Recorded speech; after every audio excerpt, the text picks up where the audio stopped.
What's that? EQ? Do you have EQ? Do you know what EQ is? Hi, this is Tara Goodman. Let's explore emotional intelligence, also known as EQ. First, let's define emotional intelligence. It's the capacity to be aware of, control, and express one's emotions and handle interpersonal relationships judiciously and empathetically. Emotional intelligence has 5 components. Self-awareness, where you're aware of yourself,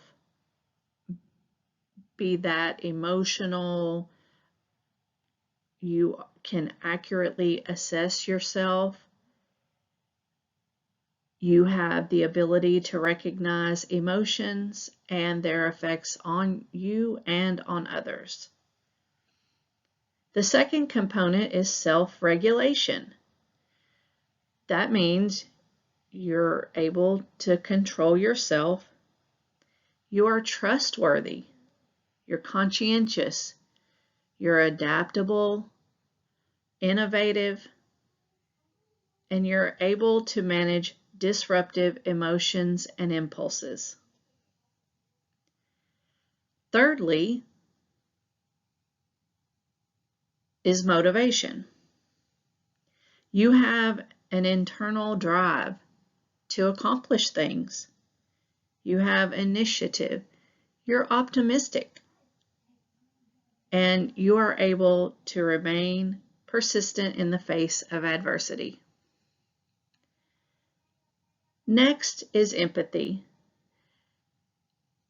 For that, you understand others. You are service-oriented. You are able to develop others. You're able to leverage diversity. You have political awareness. And you have the ability to read and respond to others' feelings. And lastly, social skills. For that, you're able to interact smoothly, manage interpersonal relationships, handle emotional responses to others. You're able to influence, you communicate well, and you have the ability to build bonds with others.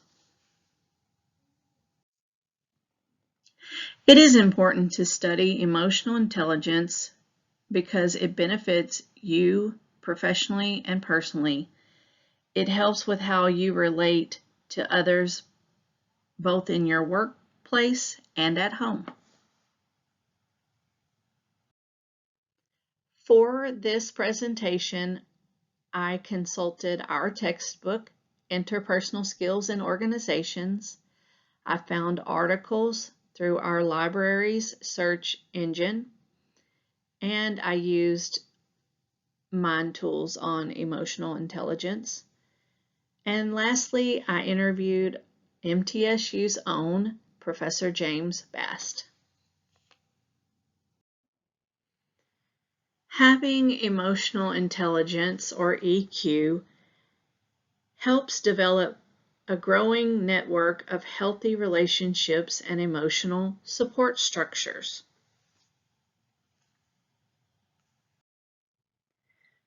People who have high EQ are excellent leaders and tend to be more successful. Also, having a high EQ is beneficial both personally and professionally as you seek ways to improve EQ. According to the article, How's Your EQ? Employees who rated supervisors as having high EQ felt more engaged and felt that their work was more meaningful. Also, EQ can be relevant in both task leadership and relationship leadership.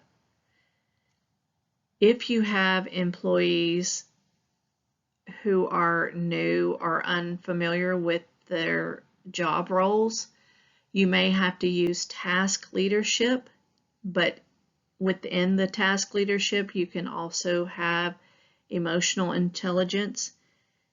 And as they acclimate to their roles and responsibilities, you can transition to more of a relationship leadership role.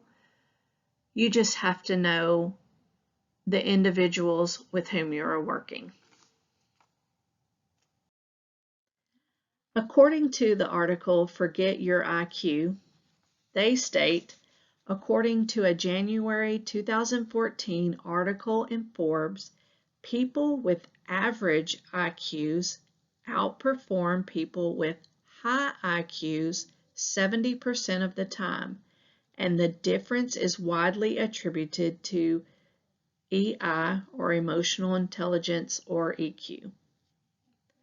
In that same article, a recent study shows IQ can be important in certain professions, but people with high emotional intelligence might have a higher likelihood of success. And according to Professor James Bast, you don't have to be in a high-level position to have emotional intelligence. In fact, an average person can display tremendous emotional intelligence. Also, sometimes people with high IQs have a hard time carrying on a simple conversation and can be socially awkward. Individuals with superior EQ excel in areas such as communication, conflict resolution, team building, and personal development. According to the article, Hard Facts on Soft Skills, EQ is part of social skills. Companies are now measuring based on soft skills in addition to hard skills. Companies are looking for actively listening, engaging with people around you, and exercising empathy. They are also looking for those using an ever-widening range of soft skills, which will put you on the path to becoming a more enjoyable and inspiring person. According to James Bast, social skills with regard to EQ, it's not just someone who feels comfortable communicating and meeting others.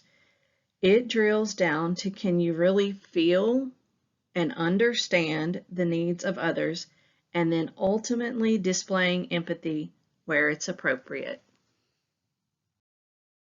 Seeking ways to improve your EQ is beneficial to you both personally and professionally. In the article, How's Your EQ?